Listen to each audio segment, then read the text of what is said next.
بابے نے لمبا سا سانس لیا اور بولا، کاکا تم چاہتے کیا ہو؟ میں نے عرض کیا کہ واقعی آپ کو سونا بنانا آتا ہے؟ بابے نے خالی خالی آنکھوں سے مجھے دیکھا اور کہا، ہاں میں نے جوانی میں یہ ہنر سیکھا تھا۔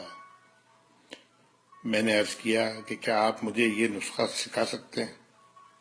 بابے نے میری طرف گھور کے دیکھا اور کہا کہ تم یہ سیکھ کے کیا کرو گے؟ میں نے عرض کیا میں دولت مند ہو جاؤں گا۔ بابے نے زوردار قہقہہ لگایا اور کافی دیر تک ہنستا رہا۔ جب وہ ہنستے ہنستے تھک گیا تو بولا، تم دولت مند ہو کر کیا کرو گے؟ میں نے جواب دیا، میں دنیا بھر کی نعمتیں حاصل کروں گا۔ بابا نے کہا کہ چلو یہ نعمتیں تمہیں حاصل بھی ہو گئیں تو پھر کیا کرو گے؟ میں نے جواب دیا، میں خوش ہوں گا اور مجھے سکون ملے گا۔ اس نے مسکراتے ہوئے میری طرف دیکھا اور کہا، گویا تمہیں سونا اور دولت نہیں، سکون چاہیے۔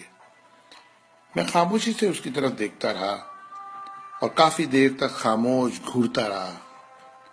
بابے نے مجھے جھنجھوڑا اور کہا، دراصل تم سکون اور خوشی کی تلاش میں یہاں آئے ہو۔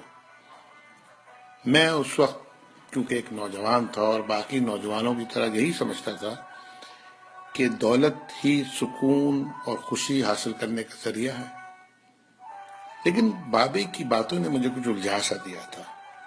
اسی الجھن میں نے ہاں کر دی۔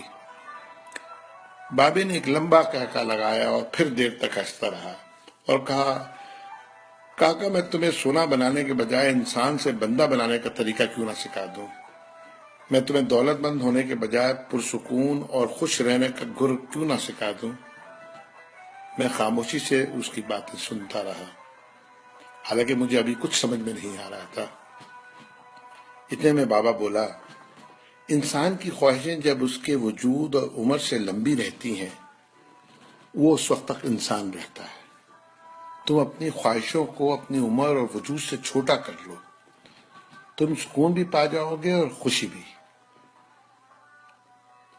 اور جب تم خوشی اور سکون پا جاؤ گے تو تم انسان سے بندہ بن جاؤ گے۔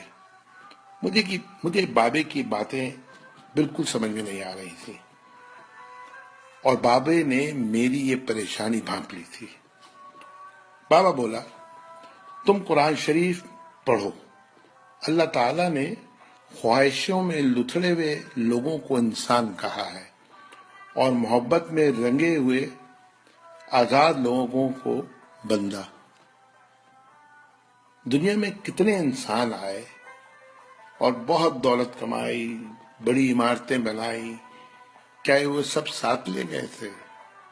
کیا سب وہ خوش تھے؟ تم بھی کیا خوش ہو؟ پھر بابا خود ہی بولا، نہیں، جب تک تم تانبے سے سونا بنانے کے چکر میں اور خپ میں مبتلا رہو گے اس وقت تک خوشی سے دور بھاگتے رہو گے اور بھٹکتے رہو گے۔ پھر بابے نے ایک چھوٹی سی ٹہنی سے زمین پہ رگڑنا شروع کیا اور کہا، لو میں تم کو انسان سے بندہ بنانے کا نسخہ بتاتا ہوں۔ اپنی خواہشوں کو اپنے قدموں سے آگے نکلنے نہ دو۔ جو مل گیا اس پہ شکر کرو، جو چھن گیا اس پر افسوس مت کرو۔ جو مانگے اسے دے دو، جو بھول جائے اسے بھول جاؤ۔ دنیا میں بے سامان آئے تھے اور بے سامان ہی واپس جاؤ گے۔ سامان جمع کرنے کی فکر نہ کرو۔ جسے خدا ڈھیل دے رہا ہے اس کا کبھی احتساب مت کرو۔ بلا ضرورت سچ بھی فساد ہوتا ہے۔ جو پوچھے تو سچ بولو، جو نہ پوچھے تو خاموش رہو۔ دینے میں خوشی ہے اور وصول کرنے میں غم۔ دولت کو روکو گے تو خود بھی رک جاؤ گے۔ چوروں میں رہو گے تو چور ہو جاؤ گے۔ اللہ راضی رہے گا تو جگ راضی رہے گا، وہ ناراض ہوگا تو نعمتوں سے خوشیاں اڑ جائیں گی۔ جب تم عزیزوں، رشتہ داروں، اولادوں سے چڑھنے لگو تو سمجھ لو اللہ تم سے ناراض ہے۔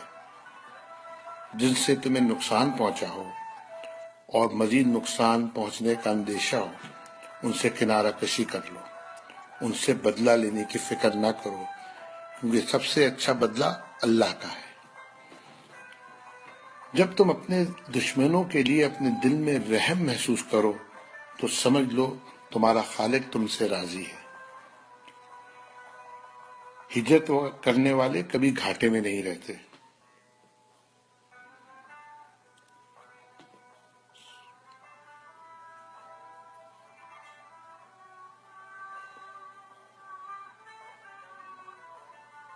بابے نے پھر میرے کندھے پہ ہاتھ رکھا اور کہا جاؤ، بس ایک چیز کا دھیان رکھنا، کبھی کسی کو خود سے نہیں چھوڑنا، دوسروں کو فیصلہ کرنے کا موقع دینا، یہ اللہ کی سنت ہے۔ اس نے کبھی اپنی مخلوق کو تنہا نہیں چھوڑا، مخلوق اللہ کو چھوڑتی ہے۔ اور دھیان رکھنا، جو جا رہا ہو اسے جانے دینا، جو واپس آ رہا ہو اس کے لیے اپنا دروازہ کبھی بند نہ کرنا، یہ بھی اللہ کی عادت ہے۔ وہ واپس آنے والوں کے لیے اپنا دروازہ ہمیشہ کھلا رکھتا ہے۔ تم یہ کرتے رہنا، تمہارے دروازے پہ ہمیشہ میلہ لگا رہے گا۔ یہ اقتباس ہے جس کے مصنف سے میں بالکل نابلد ہوں، لیکن اس کا عنوان تھا کیمیا گر۔ اللہ تعالی ہم سب کو انسان کے بجائے بندہ بنا دے، آمین۔